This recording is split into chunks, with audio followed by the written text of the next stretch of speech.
Good evening, everyone. Welcome back to the channel. I hope that you're having an absolutely beautiful day. Thank you so much for being here with me and for joining me here. Today we're going to listen to Jeff Beck. We're going to do a complete and full album listen of the album Wired. This would be his third studio album, released in 1976. And as I mentioned in an announcement a few days ago, we are doing this album in respect to Mr. Beck. We've covered a few songs from him before, a few tracks, a live performance. So there is a little bit of connection, and I wanted to pay respects, but also create, I guess, a space, for lack of a better word, for fans of him to actually talk about him, discuss your favorite moments, whether that's studio work, whether that's live stuff that you've seen in person. And in the video I made a few days ago, I see that a bunch of you have already started doing that. So I love to see that. I love to read about your relationships to the musicians, the music, especially when it's artists or bands that I didn't necessarily grow up with or have like a close personal relationship with, you know? So we're going to go ahead and do that here. Now, looking at the album, we did cover Lead Boots, actually, already, so that particular track won't be a first listen, but everything else here should be a first listen. I haven't heard anything else here. I do see that there's a cover of Goodbye Pork Pie Hat, which that'd be interesting to hear, by Charles Mingus. Now, Charles Mingus, now that's a rabbit hole. That's a deep rabbit hole. And I know everyone talks about Black Saint. I know I'm going off a little bit of a tangent. I know everybody talks about Black Saint, but I really enjoy Let My Children Hear Music. That's a really good album. Yeah, Black Saint, obviously, huge. But Let My Children Hear Music, that's a good album. So anyways, I'm excited to go ahead and get into this. I've enjoyed what I've heard from Jeff Beck before, so this would be nice to return and to get back into it. So I hope that you guys enjoyed listening to it alongside with me, and we'll talk about it after every track here. But without further ado, let's go ahead and get it started with Lead Boots. Let's go.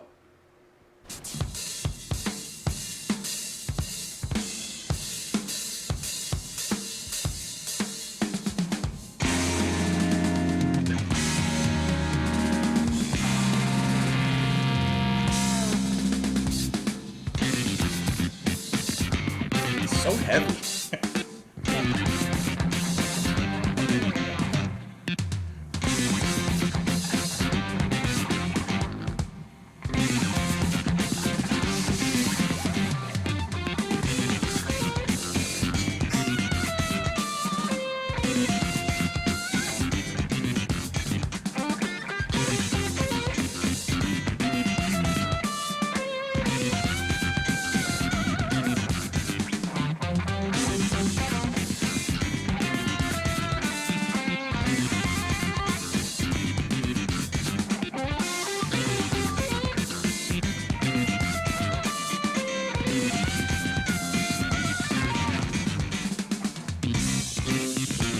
That's where the fun comes in.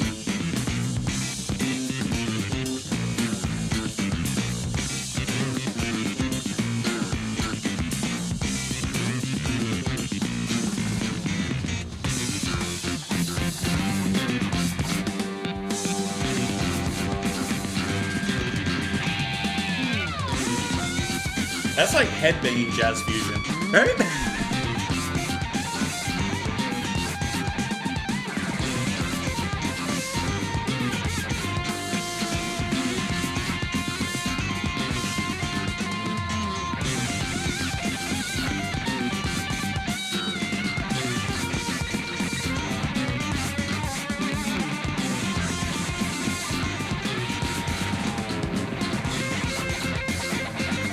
Lead Boots is just heavy stomping.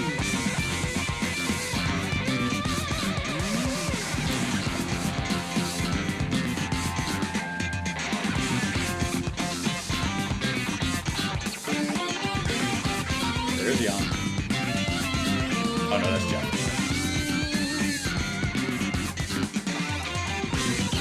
Could be either, actually.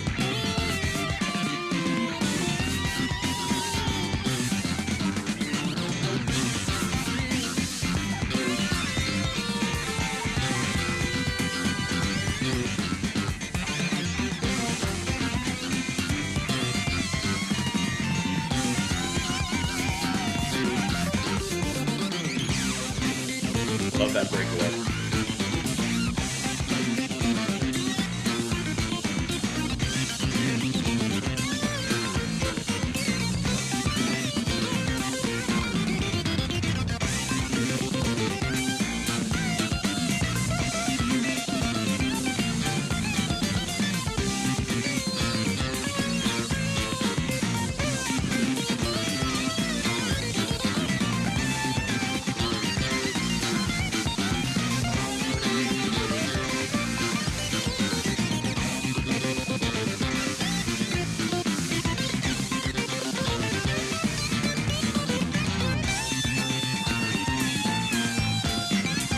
That's a heavy intro.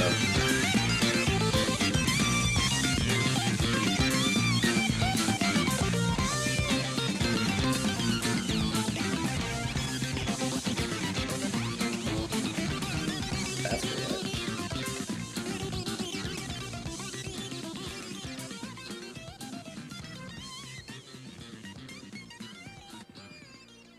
I mean, you have to say that that track lives up to its title because there's nothing subtle about that. This is just heavy stomping. This is walking in with your lead boots, with your iron shoes, and just clomping. Just, just boom, boom, boom, da, da, da, da, da, da, dun, dun, dun, dun, dun. What an incredibly addictive riff, too. And that seems like such a hard riff to work around, you know? But Narada and Basscomb on the bass, just a very strong bass line. And then you have Jan and Jeff just kind of working out of that. And some of the synth sounds like, at first I'm thinking it's probably Jan, but at the same time it could be Beck himself playing guitar through a synthesizer of some sort to get a somewhat similar sound. But I think that in that synth solo at the end, I'm pretty sure that is Jan because you can still hear the guitar playing sideline at that particular moment. And obviously as a studio cut, they could overdub, but I'm pretty sure that that was probably Jan doing that at that particular moment. But yeah, nothing subtle about this track. It's an introduction that slaps you awake. You know, you have your gentle alarm clock that'll get you up in the morning, and then you have a cold splash of water in your face. Who threw it? I don't know, but you know, they might not make it out the house.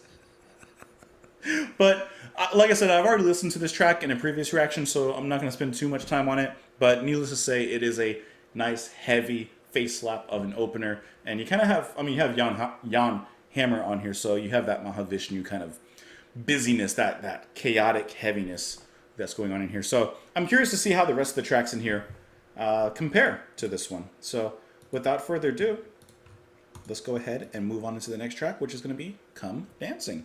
Let's see.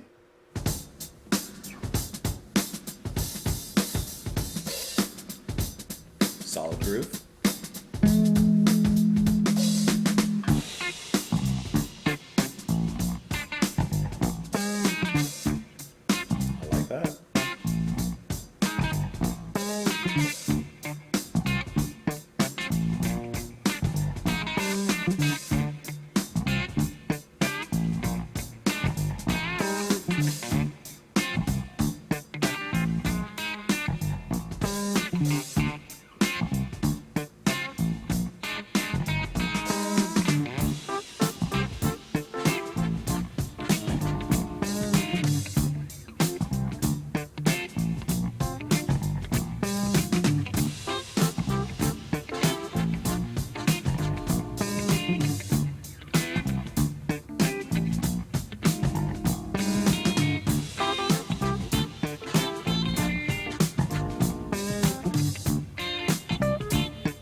Pick up the pieces.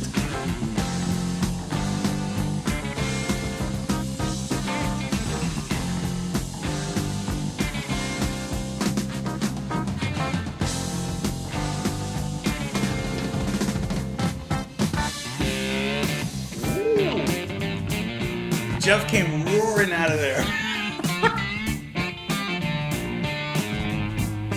Oh, that's tasty.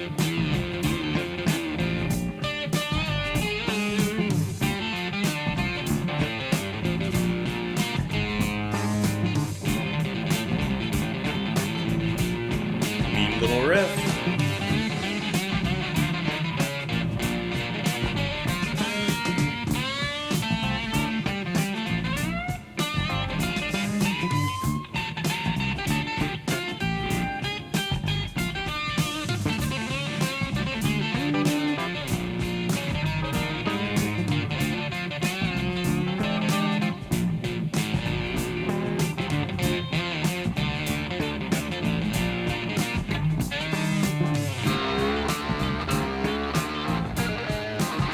That's kind of a cool sound.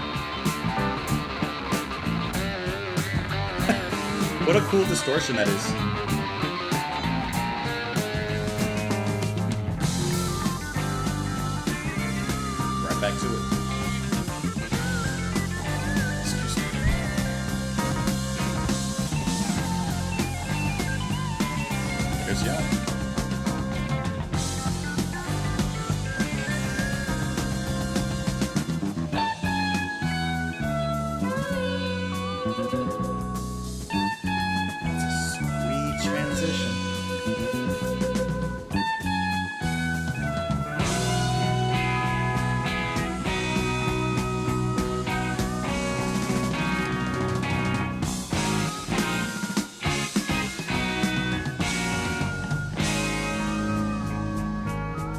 sweet track.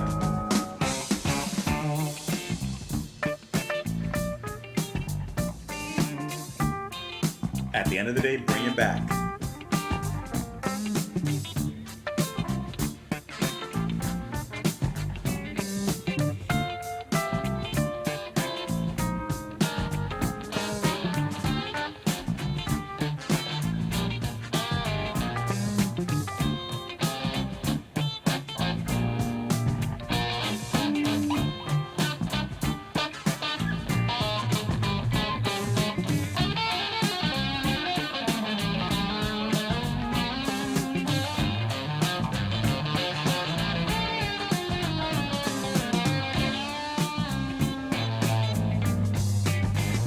His playing is really interesting. You gotta give it that.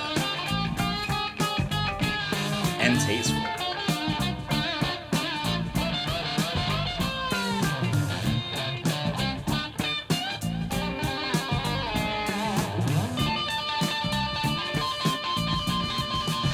Is he tapping?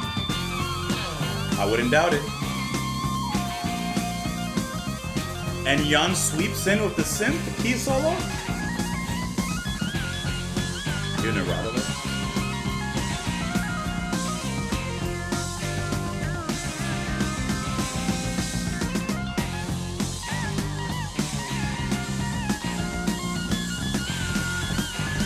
The rolls.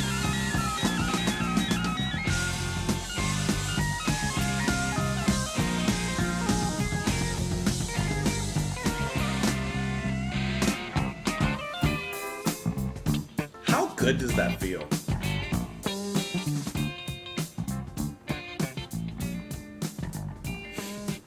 Excuse me.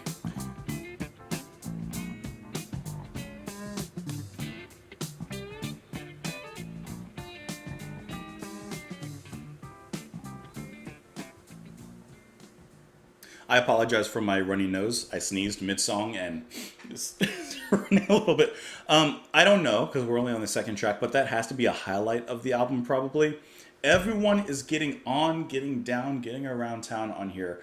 Beck's playing is so interesting, and I mean that not in like a catering to people's expectations, but like, I mean, around the corner in every section of the music, there's something. You know that there's something interesting coming around the corner. He's going to take you on a journey, and it's not going to be what you expected. He could play very standard, I'm sure, in lesser capable hands, lesser trained hands. The guitar solo would be something very standard, as groovy and funky as the music is. However, Beck actually takes it upon himself to become more inventive, to be more creative in the directions that he takes with the sounds. Because, like, for example, the sound, I don't know, that deep, growly, distorted sound was a really interesting like effect on his guitar. It wasn't like a typical distortion. It sounded a little bit different. I can't exactly explain. Right? Doesn't it sound more raw? I don't know anything about recording, mastering, mixing, production, any of that. But doesn't it sound a little bit more raw, as if perhaps, I don't know, maybe like the microphone was put in front of the amplifier or something, so it has a little bit more of a grindy, kind of crunchy sound to it. I don't know how he got that tone, but regardless, I really like it. And then what I also thought was really cool is all the pitch changes and the bending that he's putting in the music too, because it kind of creates this accent in the language of the guitar itself. It's not just straight speaking word for word to us. It's not dictating music to us. It actually sounds like speaking the nuances of a language. And he captures the nuances of the tongue of the guitar in here so well, which just makes it sound so much more interesting. For example, I was watching a demonstration / interview with Victor Wooten. Actually, was it yesterday? Maybe 2 days ago or so. And he was playing with a guitarist, and he was kind of demonstrating some things. And one of the things that he mentioned was that you can play the right notes and it sounds good and everything, but it's the wrong notes, it's the notes that sound off that kind of get a person and an audience's attention. So when Jeff Beck's playing, you hear little moments like that. And it's obviously deliberately done and it's on purpose, but it does create a certain kind of flavor. It's like in me talking to you or a conversation in everyday life between people and groups of people. You're gonna have the ums, you're gonna have the cadences, you're gonna have the pauses, you're gonna have these little awkward nuances in the language and in the conversation itself that when we in a sense translate that and put that into music and for example a guitar solo or something of that nature, it can be really cleaned up. Perhaps it can be too pristine, too polished. And while obviously Beck's solo is very pristine and very polished, it still captures those little nuances in the music. So I just think that that was fantastic. Then you have Narada getting down. I heard him doing the rolls, the kick, snare. I love it. And then you have the double bass going at certain points. The bass line by Basscomb is just popping alongside with that drum, especially in that. I don't know why I always call it the pedestrian section, because I don't mean that in a negative connotation like this music is so pedestrian. No, I mean like literally, I say this all the time when I hear a fat bass line and a good groove on the drums. But it just makes me think of walking down the sidewalk in some city with the coolest amount of confidence and like get back to the beginning, right? Isn't this just like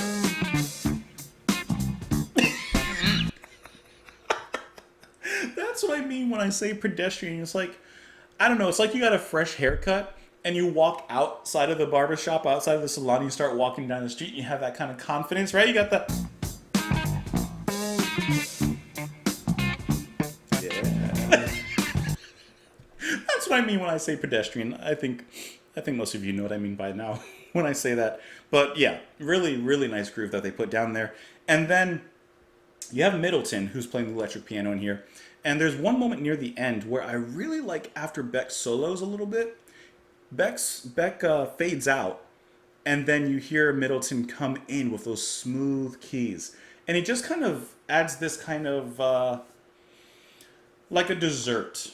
After the main course, he kind of lightens up the mood a little bit, sweetens it up, gets us ready for the next course. I just thought that was a really interesting and great way to kind of bring us back down before we got back into that pedestrian movement in the end with that. Fat groove with a capital PH. Anyways, great track. Let's go ahead and move on into the next one, which is going to be the cover of Mingus's Goodbye Pork Pie Hat. Let's go. Let's see how it's interpreted here.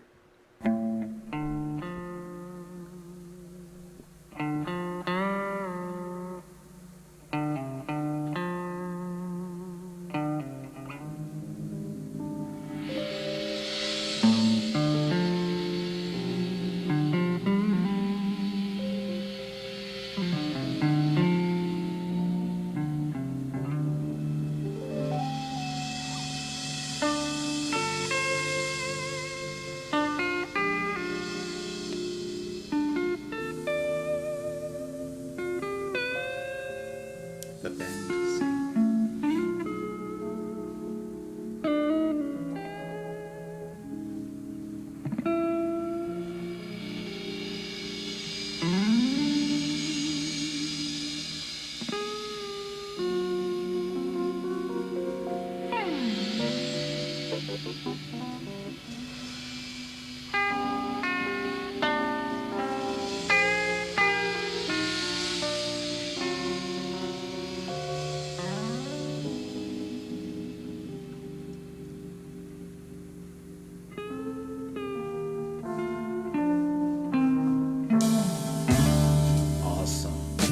Awesome.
that tonal switch.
That's a voice.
All those little inflections.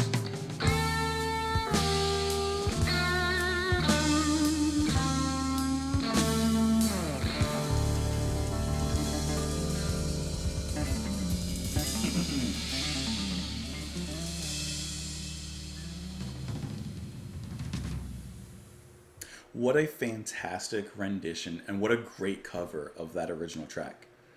Rekindling that spirit from the original, turning it, spinning it, churning it out in your own specific way, in your own specific style, and what a great way that they did that. I love the opening with Beck and then Middleton, those light keys just kind of glistening underneath Beck's guitar, and then of course the music really comes in this really really nice jazz blues stop, and we're just going from there. It's and then throughout, I mean, what else am I gonna say? It's one of those tracks that you hear it. What am I going to say about it? But once again, when you're listening to Beck play, you hear the little inflections in the guitar. He comes up with these little moments, and it's always those little moments within the track, right? Yeah, the great scheme and the grand scheme of it all is wonderful. It's beautiful to listen to. It hits great.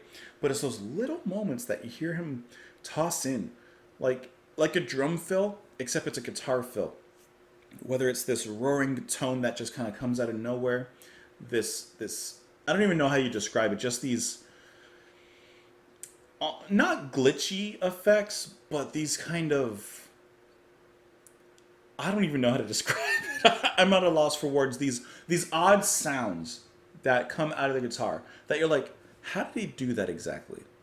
That would be one to be able to watch him do that. How did he create that sound? How did he come up with that?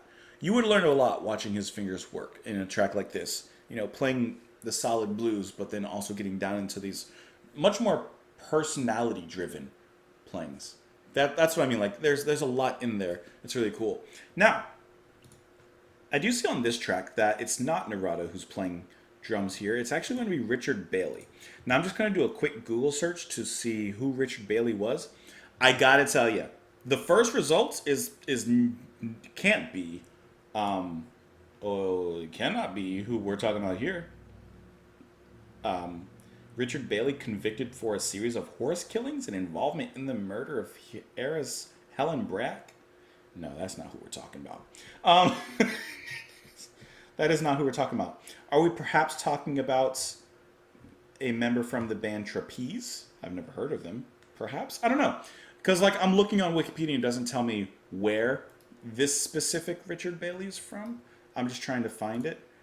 Let's see if I type in drums next to his name. We won't get any more horse killing things there.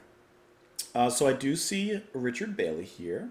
I just want to learn a little bit because I've never heard of him. So I just want to know, perhaps what else he's been involved in. Usually Wikipedia does a good job of that, of actually having the Wikipedia page for all the artists and then, showing the places that they've played on and that kind of thing.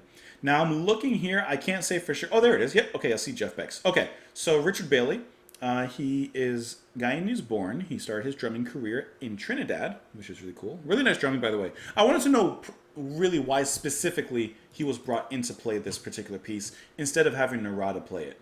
So I was trying to find that particular reason. I don't know. It could just be, they were friends and, just wanted him to play on it, but I don't see a specific reason. But I do see that he's played with a lot of other artists. If I'm being honest, none of them I know. Besides seeing Jeff Beck here, I see some other names. Oh, Steve Winwood. Okay. He's played on his album 9 Lives and another one called About Time. Sorry, I got on a tangent, but I wanted to know. I wanted to fill my knowledge gap, Sometimes you got to fill the gap. You got a gap, you got to fill the gap. So anyways, really great cover. Let's move on to the next track and the last track on this particular side of the album, which is Head for Backstage Pass. Now, I'm making an assumption. Lead Boots was just Come Dancing and Goodbye Pork Pie Hat were these sweeter kind of compositions. I'm just imagining that Head for Backstage Pass, we might get something a little bit jammy. Let's find out.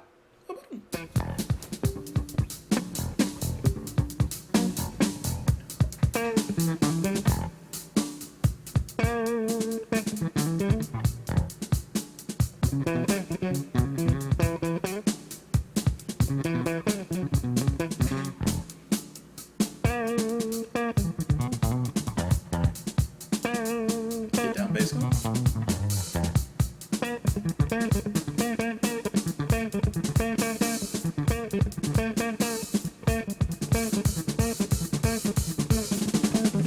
Oh, that's a live piece if you ever. Nice break. Held you kind of in expectation.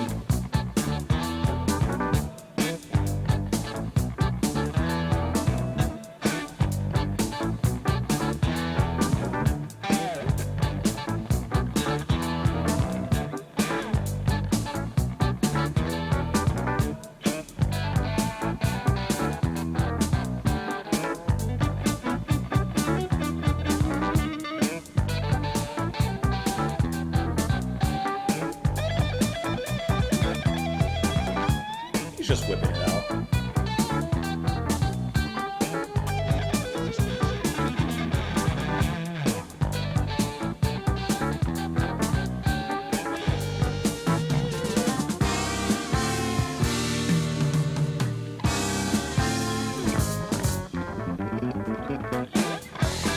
Testing the scales.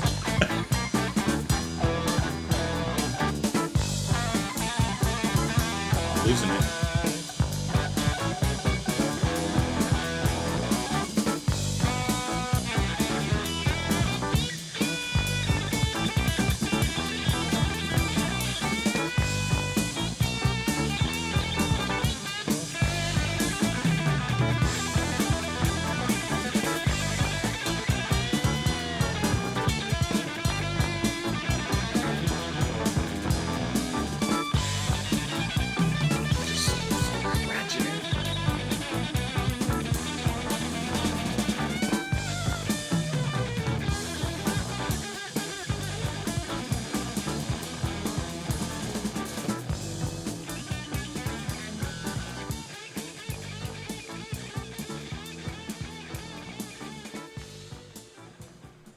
Is my head on straight? now that one I got lost a little bit, if I'm being honest. Like 2/3 of the way through, I was like, there's a lot happening and I cannot keep up. I really enjoyed that beginning though. You have Richard Bailey once again on the drums on this one. This is the last track he's featured on this release. But then you have him with bass cone. They are creating this rhythm section, yeah. But it's almost like they're testing each other, right? It's like these friends, and perhaps, I don't know, they're put on the same team, so they are working together. But at the same time, they have a little bit of a rivalry, right? They have a little bit of a rivalry, so they're working together, but they want to still almost one-up each other, but they're still staying aligned and still staying in the groove. So that's what I felt that they were doing in the beginning, because it sounded like they were just testing each other, and bass cone was just getting low and growly and deep and prowly, and then Bailey's still bringing that hot funk. Why did I say it like that? I didn't have to say it like that, right? When you listen to it, doesn't that kind of sound what they're doing? Yeah, they're working together. They're on the same side, but they're still gonna. It's like Legolas and Gimli. Did I say his name right? I don't remember. I hope I did. Remember when they're counting their kills? They're on the same side. And then of course everyone else comes in, and this thing just gets.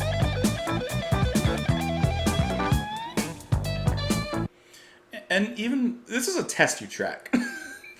This is a testy track where everyone's testing each other and just playing within this fire. And this, like Lead Boots, really does remind me of Mahavishnu Orchestra, when they're just flaming and barraging from all sides, and there's not a lot of room, there's not a lot of subtlety necessarily, even though there are moments of that sparsely strewn throughout. But it's really just this big conglomerate of what can sound messy and chaotic, but is actually clearly defined and directioned jamming, which comes up into something like this, which is just crazy. Like, come on. But as complicated as it is, they still do a great job of keeping separate from one another and giving each other respect and space in their instrumentation and in the way that they're playing. They know where they're going from, the moment they start. I don't even know what his fingers are doing there. Let's go ahead and start on the second side of the album. That's going to be the first track, Blue Wind. If I'm taking a guess, I don't know. It sounds like it could be a soft one. Actually looking at the album cover, could be a title track in a sense, a spiritual title track, if you will. Let's give it a go.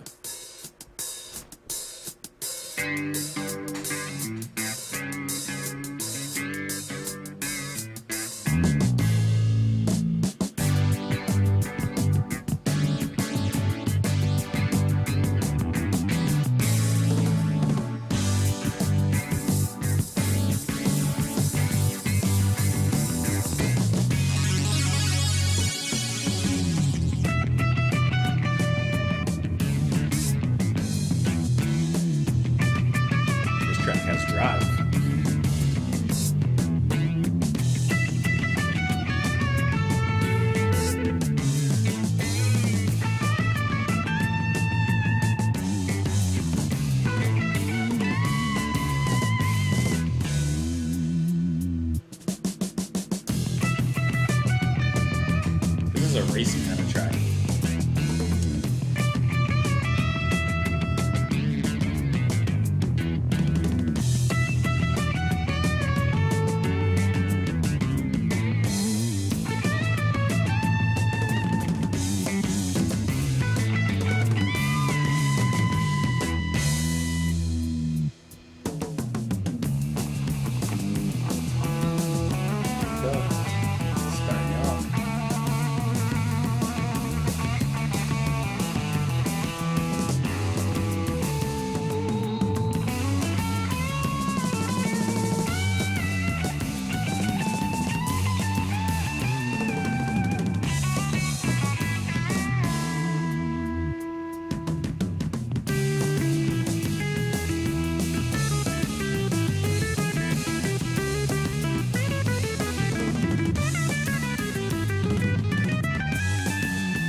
it's playing like discordant.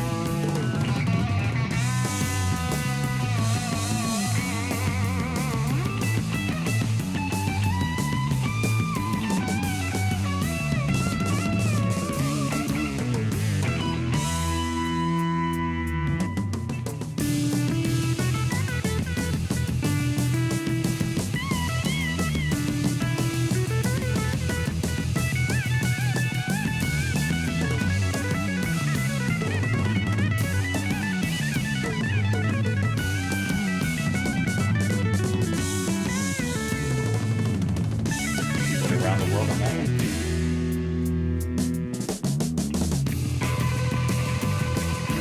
Ready now.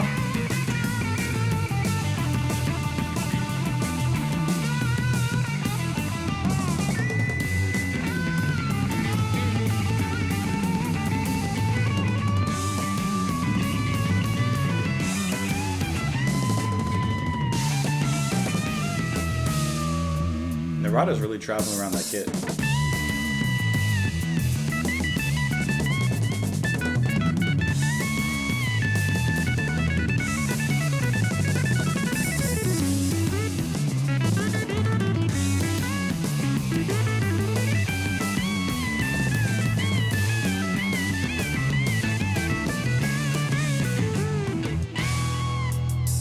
They always give you this little space.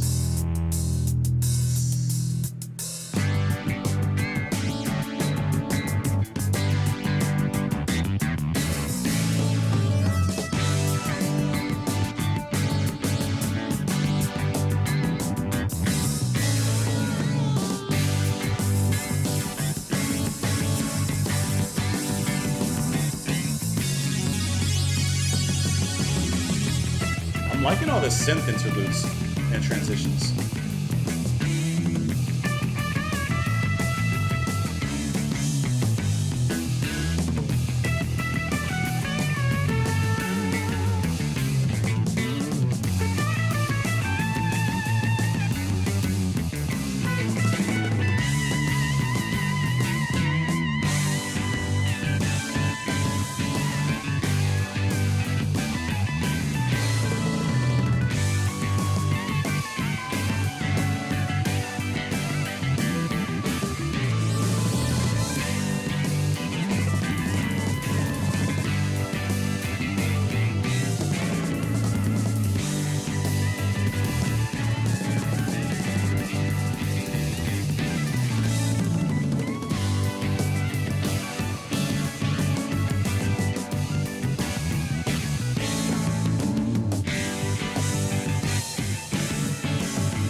Okay, don't laugh at me, but here's what I felt listening to that.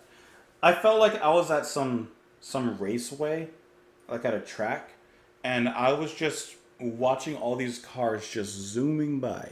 That was the blue wind. Like there was a blue car, I think, but it was going so fast that it was just a blue wind. That's what I felt and thought and saw listening to this because I really like that bass line, just that constant da da da da da da. Like it kind of reminds me of like an engine rumble and perhaps even cars racing on a racetrack. I've never even been to a race. How would I know? I don't know. I've seen Fast and Furious. And then I really like the synth sounds that Jan's coming up with throughout this track because they kind of sound to me, and this is perhaps me showing like, I don't know, my generation or my hobbies or whatever, but it reminds me of old arcade games in a sense. And that actually makes it really cool because these synth sounds don't overwhelm the track. They're just kind of perfectly thrown in throughout. Like Jan finds the perfect little spaces that he can kind of let them shine. Sometimes he throws in a little trill, sometimes he throws in a bigger thrill. But each time they're perfectly selected. And then of course Beck comes in. And at first he's playing this motif alongside of Basscomb as they kind of groove throughout. And like he'll let now I'm forgetting, but he'll kind of wait till the second half of the motif and come up with that melody, and then he'll fade away for a second, then come back. It's kind of like a chorus for this particular track. That's what I mean by a motif. Like, they come back to it again and again, and especially there at the end. But then you have him even throwing a little bit of those thrills in there. He gets down a few times. He either quickly is just shredding, or, I don't know, doing whatever fancy guitar work he's doing something in there. But regardless, it's always fun to listen to, and there's a lot of creativity that's just being demonstrated throughout a track like this. Like, hold on. Oh yeah. Speaking of that, even before I get further into it, Narada is really exploring the kit on this one. He's traveling the world on here. Remember when you're playing with a yo-yo, and the two tricks you learned was you learned walk the dog, then you learned that little, I don't know, that clock tower thing where you could make it go back and forth, and then you did around the world, which was the easiest one because you just spin it around as little go. Narada is doing one of them around the worlds on here. That's what I was going to say about that. Anyways. But isn't Basscone's bass playing? See, there's that synth that comes in. But, like, it's so exciting. It's just that constant drive throughout the music. And even when they have their little spaces, they give it a break, then they get right back into it. Like, doesn't this kind of sound like an arcade racer to anyone else? Is it just me? Because I hear that rumbling bass, kind of like a sputtering engine, and then you have that synth on top just racing. Like, doesn't it sound so cool?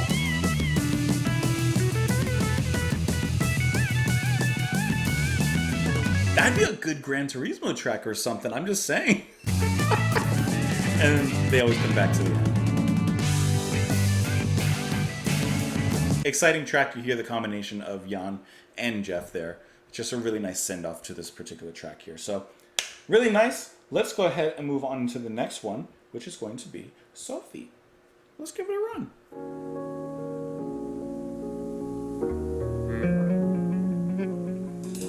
Love it already.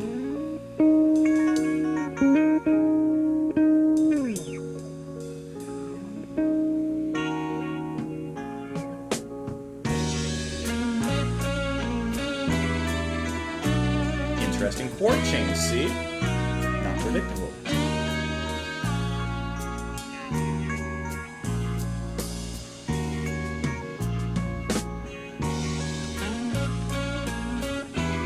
Okay.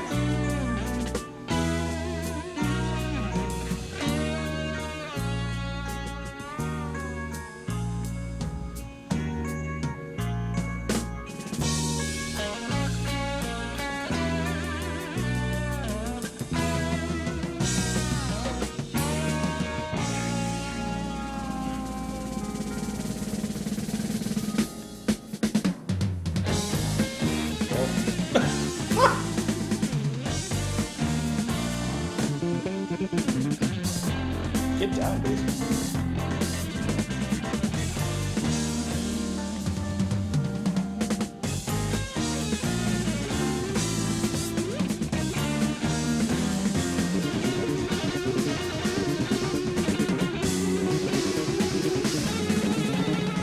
That sounds like a nursery rhyme kind of thing. When he was just playing on his bass.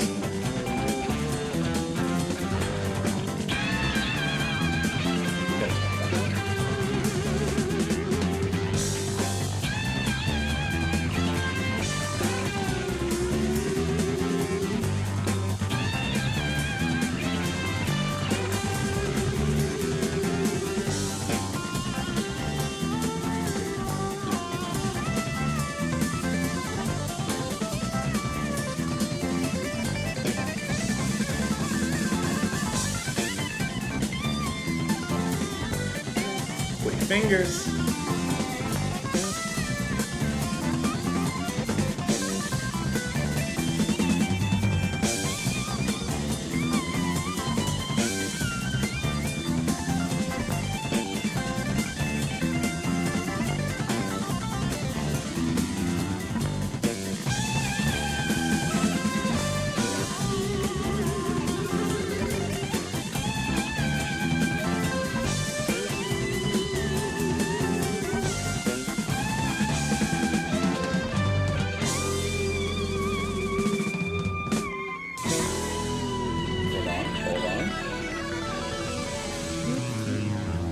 they break it down.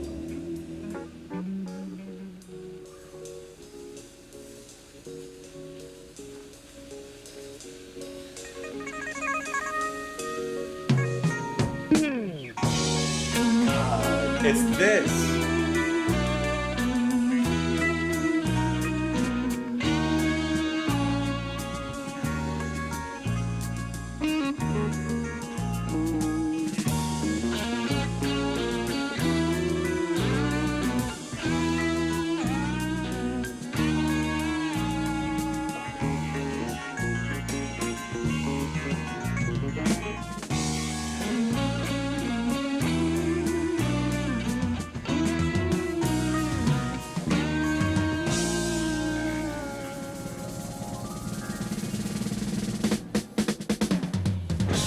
And right back into it.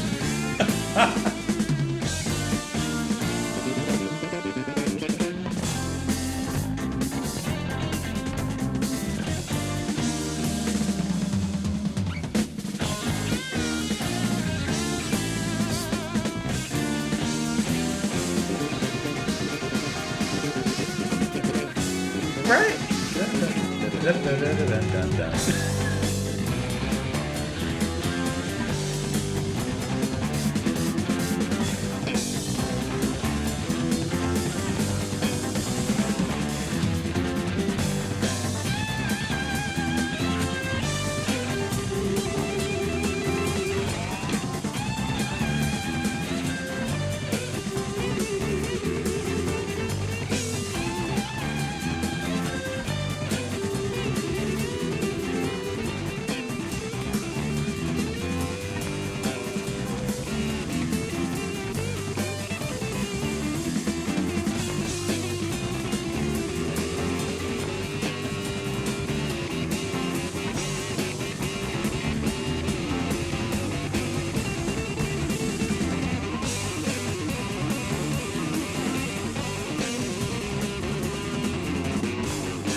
I know their hands have to be hurt.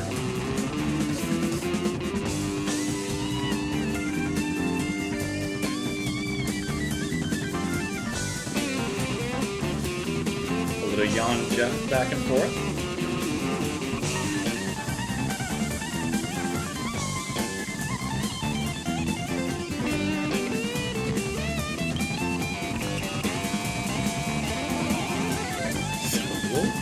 Came in.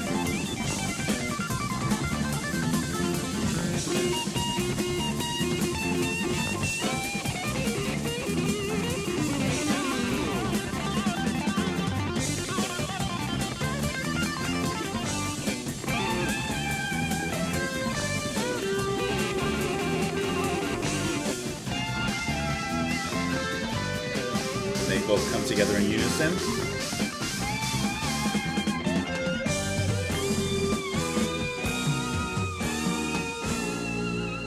And they hit those same notes like they did in the beginning at the very end. That was cool. That was really cool. All right, I'm going to talk about specific parts of this track. The ending, that little battle, that little clash between Jan and Jeff, fantastic. I love that they have that thrown in, and it sounds so good. They're actually like, they're having their little battle of the bands between themselves, which is just stunning to hear. I like how they take on these different sounds as they're going back and forth. So like, they play kind of like, for lack of a better word, like, their typical fast notes, and it's still very melodic and everything.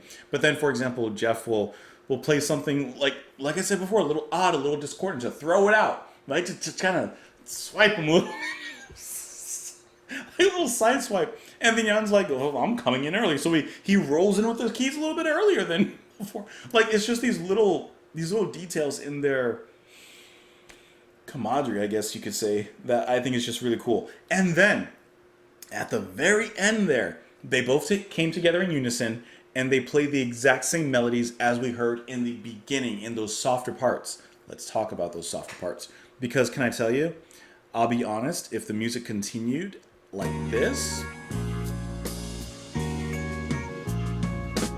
could have possibly been my favorite song on the album. My favorite track, I should say.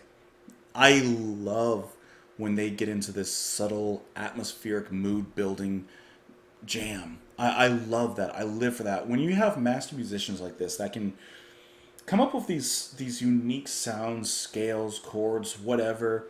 Use all that technical ability and put it and boil it down into something subtle and atmospheric and moody like this. I think it's just incredibly satisfying, especially because the notes that Beck starts off with there, it wasn't what I was expecting. When I first hear him start off his riff, da dun da da dun dun dun, I didn't expect that. I thought he was gonna go somewhere else. So he's constantly flipping the script on expectations. Now, I'm not that kind of musician. I don't know what scales and all that stuff are. So maybe for some of you, you're like, no, he's easily going there. You know, we know where he's going. I didn't know where he was going, and maybe that's a first listen thing. But I just think that's really cool how he always keeps us on his toes, especially in a mood like that, which is just sensational. It feels just blissful to me. So I will admit, I loved this. I didn't care as much for when they, I don't want to say ruined it, but when they kill that mood and get into their faster paced jam, it makes me wish that it was maybe not so section A, section B, section A, section B, like section A being the softer areas and then B being those harder jams. Maybe like section A and then it builds into section B. I would have probably preferred something like that, or it being split into two tracks. I just really like that mood and like to dwell in it. And while I like those fiery jams that we get into also with the band, I didn't like how they mixed necessarily. Because I was just always returning, or I should say I was always waiting for the return back to the soft areas. All right. This may just be me. This is one of my reaches. You guys know sometimes I have a reach. But Basscomb, he plays a certain line a few times, actually. He plays it twice or so. And it really could just be me. It genuinely could just be me. But it sounds like, I don't know what it is, but like not a nursery rhyme, but kind of like one of those childish melodies that you hear in a track. Listen to his bass, okay? Listen to his bass. I think I found the right place here.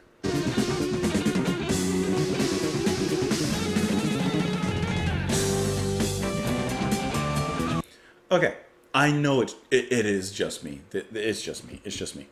But doesn't it sound like, I don't know the words to the melody, but the melody.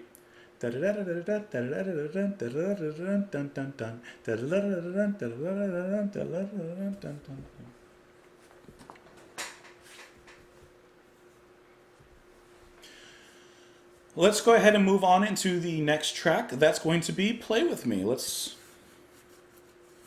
go ahead and give that one a listen, huh?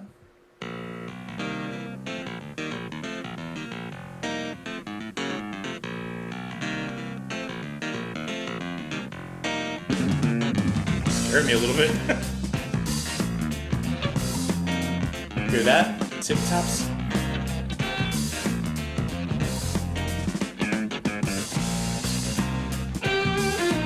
Let that hi-hat catch some air.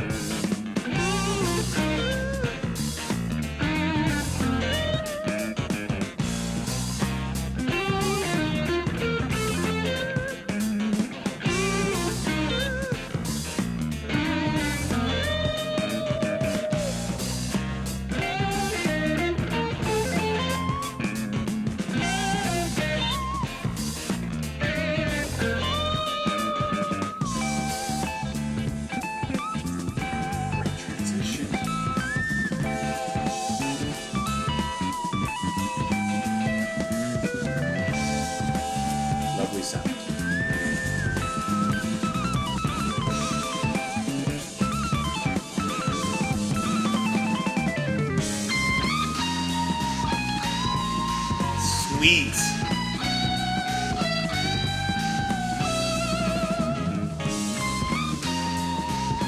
Again.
ride and the opening up.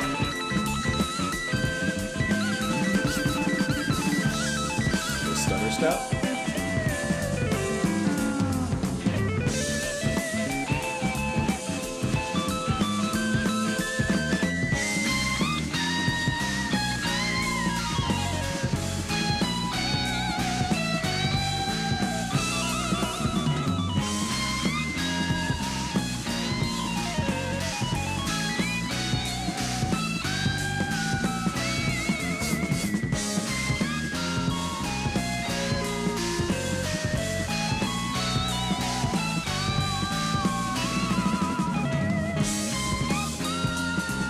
Keep on doing that over and over again. It's not getting old for me.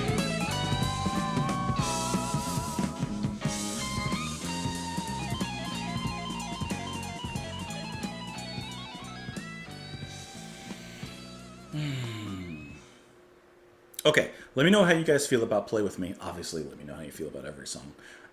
Play With Me, as of right now, is my second favorite track on the album, besides Pork Pie.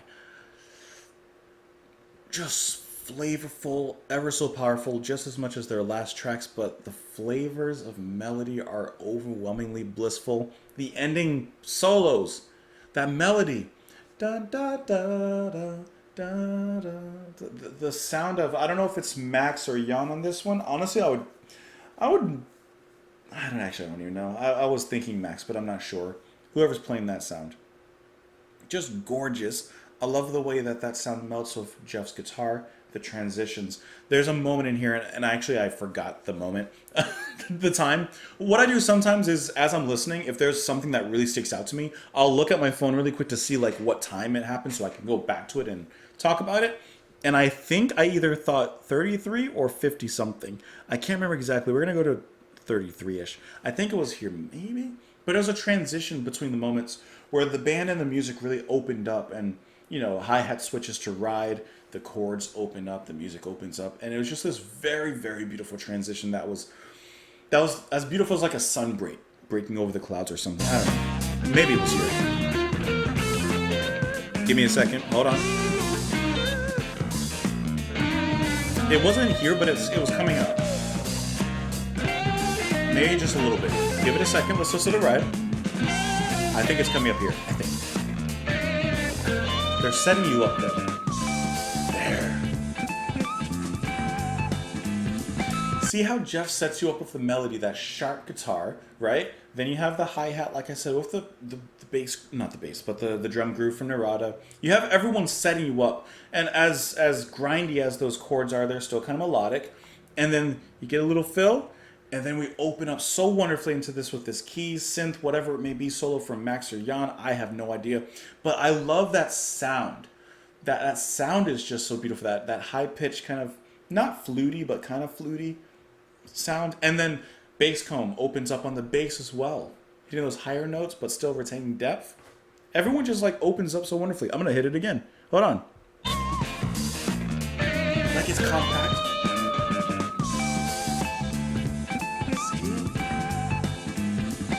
The way they hit that, but also build upon it, is just absolutely wonderfully played.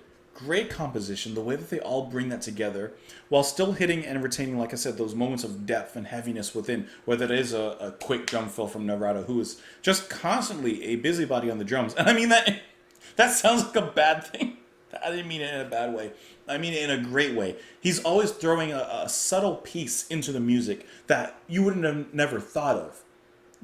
Perhaps where others might leave that space alone, he creatively pops in there for something, just a little something, and then pops it back out. Just as, for example, Basscomb does a lot of times as well. I just think that's really smart playing and creative playing. But this track has those heavier, groovy moments like this, but then those breakaway moments further on, like here.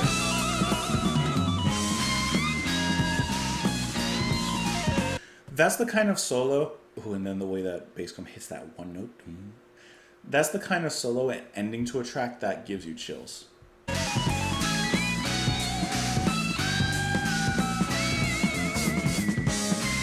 I know that some of you got chills. That's me zoning out. That's when you're getting a massage and they hit that, I don't know, they hit a certain spot on you and you're just like, I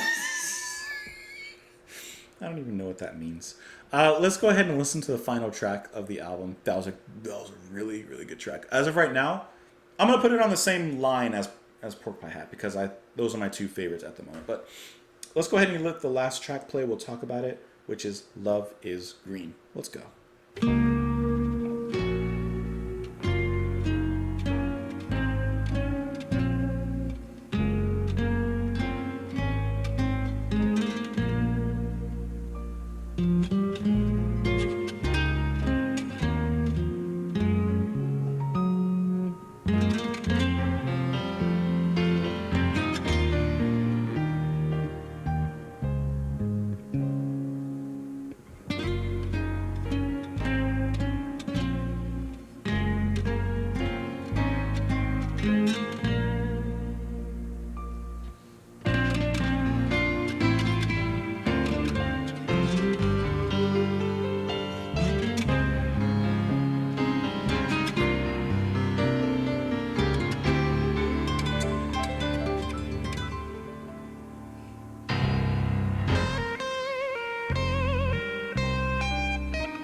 Soft and sizzling.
And that, ladies and gentlemen, is Wired. That's a track that feels like closure, that feels good, kind of like the dessert at the end of the course. Like we mentioned before, this one feels like that last... I don't know, this is like the mint you take before you walk out the door, I guess. This is just a palate cleanser, sets you up to get ready for whatever you're going to listen to next or whatever you're going to do next, but you feel thoroughly satisfied for taking the journey and listening to it.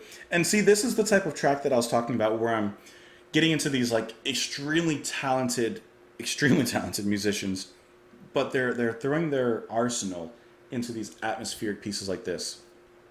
I think something like this sounds so deceptively simple, but if you really dig into it deeper than I could even think of digging into it, there's just a complexity to their melodic take on everything. There's a way that they come into everything. The soft guitar, I love bass comes bass in here. It feels like a little bit like Jocko's to me, just in the way that it's being played, not necessarily anything else, but just in the way that it's being played, just thoroughly melodic, hitting every space, every corner, but allowing everything else to bubble forth and to and from. Of course, the keys and, like I said, Beck's guitar here just mutter soft whispers into the night with this one. I mean, that's it's a 2-minute 20-second track. I mean, and they hit it so well. Like I said, makes it feel like a well-deserved piece of closure to this adventure that we just embarked on here. So that is the album, guys. That is it.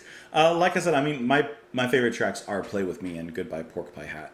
And of course, I want to know your favorite tracks as well and what you think of the album. Looking at Wikipedia just to see if there's anything interesting, perhaps, about this particular album. It says, Wired received mostly positive reviews when it was released. In Rolling Stone, the reviewer cited it as being full of fire and imagination. However, Robert Christgau faulted it as technically proficient but soulless, calling it mindless trickery Mindless Trickery? Mindless Trickery? Okay. It also says that of the album tracks, 4 are originals by Narada and 1 by Jan Hammer. Max Middleton contributed to the homage to Led Zeppelin and Lead Boots, and Beck chose to interpret the good Beck work by Had. So, wonderful album, great listening, great listening. Of course, I want to know what you guys think of the album. I want to know what you guys think of the music, but don't forget, please, to share your memories of Jeff Beck. If you've listened to him live, if you saw him live, I definitely want to hear those. And like I said, I've already seen a few, and it's lovely to read those, so I definitely want to read more of those.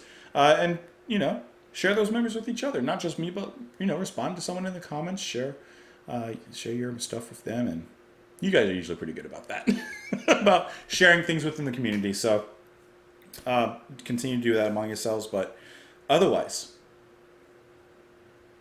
I don't know, that's all I gotta say. I was trying to think if there's anything else, but there's really not. Have a wonderful rest of your night. If you'd like, you can follow me in a few places that are here on the screen, but I appreciate you watching. If you don't mind, before you leave, you can press the like button. It helps me a great deal. You can also subscribe if you haven't already, but you probably have, right? You probably have. Anyways, have a wonderful rest of your night. Thank you so much for being here and for listening alongside with me, and I will see you all later. Bye, guys.